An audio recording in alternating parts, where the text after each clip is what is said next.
So the author is arguing in this particular article that mathematics has been suggested as being helpful for equity and justice, specifically for minoritized groups. It's the same argument that is applied to computer science education, where it's like, hey, there's all these jobs, they make a lot of money doing this thing, having the skill set in math or in computer science, and if people in minoritized groups were to actually learn how to be able to do that, then it would help them economically. And as the authors point out in last week's episode, yes, this might be great for individuals, but what about for the groups? So while some minoritized individuals might make more money, the minoritized groups are still in the same predicament that they have been in. And just addressing socioeconomic issues does not address all the other issues like racism and the bro culture that is in the STEM or computer science fields that has been reported by many people who work in the industry. So last week cites some of the podcast episodes that kind of unpack, well, here are some problems that we still need to talk about. Like in episode 117, which is STEM diversity and inclusion efforts for women of color, a critique of the new labor system, which talks about how this approach is kind of a new form of sharecropping. So while the author points out that there have been many approaches in mathematics education to try and get it so that everybody is able to take more math, like the Algebra for All movement, which is very similar for the CS for All movement. But the author points out that some white parents in particular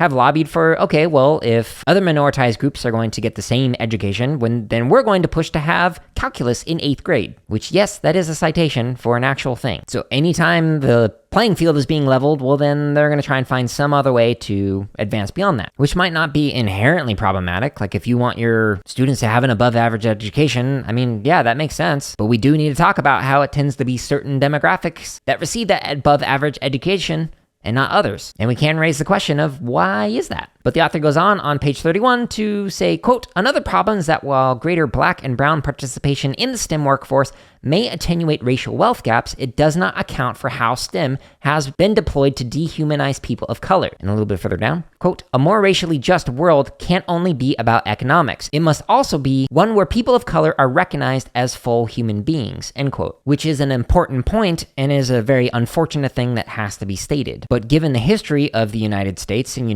like the 3/5 compromise, it is one that must be made, which leads into a later argument that we'll talk about soon.